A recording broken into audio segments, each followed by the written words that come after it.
Many investors still view the technology sector through the lens of the 20th century, a place for aggressive growth and massive volatility, but zero income. By 2026, that rule has been completely rewritten. The largest technology companies now generate more free cash flow than any other sector in the market. In 2025, the top 10 tech firms alone produced over $400 billion in combined free cash flow, exceeding the output of the entire utility sector.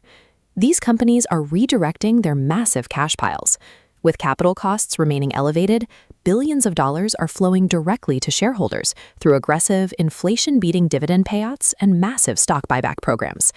However, looking at the top 5 tech dividend payers reveals a significant disparity. Yield percentages vary wildly, ranging from stable, near 3% payouts to high-growth companies yielding less than 1%. Selecting a tech dividend stock in this environment requires understanding a specific financial trade-off. You aren't just looking for a good company, you are deciding whether you need cash in your pocket today or a larger portfolio a decade from now.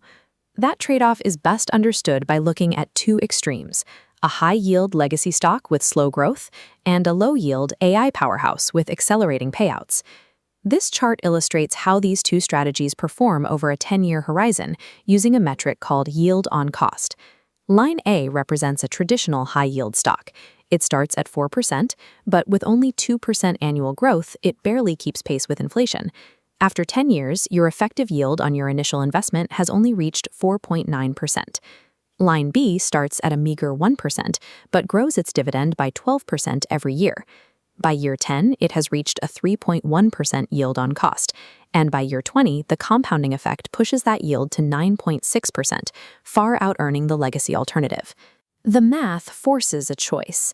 You must determine if you are an income seeker needing to cover immediate expenses, or a wealth builder focused on the long-term snowball effect.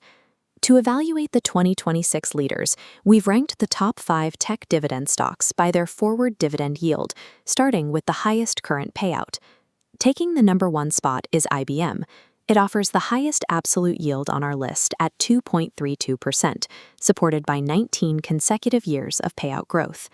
IBM's stable cash flow is rooted in its legacy as a mainframe provider, which has evolved into a dominant position in hybrid cloud architectures and enterprise-grade AI deployment.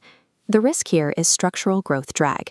Slowdown in IBM's legacy consulting and infrastructure segments can sometimes offset the higher margins they're earning in software and AI.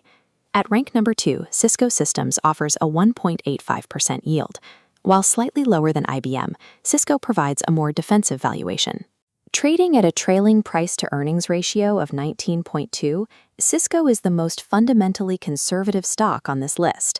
It is significantly cheaper than its mega-cap peers.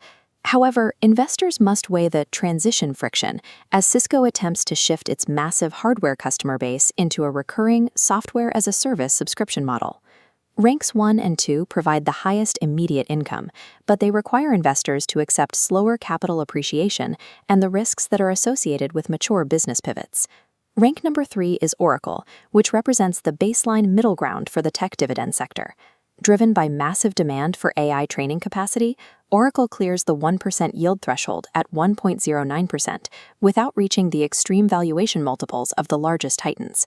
The vulnerability here is the capital intensity. Scaling data centers for AI requires massive corporate debt and capital expenditures, which introduces significant margin pressure. Rank number 4 is Microsoft. Though its yield drops to 0.86%, it is the financial fortress of the group, backed by a staggering $3 trillion valuation. Microsoft maintains a conservative 25% payout ratio. This creates a significant buffer for the current dividend and provides the board with a long runway to increase payouts for years to come. The trade-off is the 34.5 PE premium. If the monetization of their AI infrastructure lags behind these high growth expectations, the stock price faces significant valuation risk. Finally, at rank number 5 is Broadcom. It has the lowest yield on our list at 0.70%, but that is primarily because its stock price has surged so rapidly. Broadcom has increased its payout by double digits for 14 straight years. That growth is fueled by dominance in custom AI chips and infrastructure components. However, Broadcom carries the highest risk profile on this list, with a 40.1 PE ratio and a heavy reliance on a few large-scale data center clients. Ranks 3, 4, and 5 ask you to accept very low immediate income today in exchange for a stake in dominant growth trends of tomorrow. To decide which of these fits your portfolio, you have to look past the yield percentage and look at your own investment calendar. Income seekers needing cash within 5 years require low valuation multiples, leading directly to the higher yields of IBM and Cisco. But sub-1% yields cannot fund immediate living expenses. Wealth builders with a 20-year horizon should instead focus on the growth of Microsoft and Broadcom. For these long-term investors, the goal is to let dividend reinvestment and double-digit growth overcome the high entry prices over time. The most effective retail portfolios often avoid going all in on one side of this equation. Blending a high-yield anchor like Cisco with a high-growth compounder like Microsoft creates a barbell strategy. This provides immediate income while allowing you to capture the upside of the AI boom. In 2026, the tech sector has matured. It now serves as a mechanism to fund your financial future by tapping into the massive free cash flows generated by the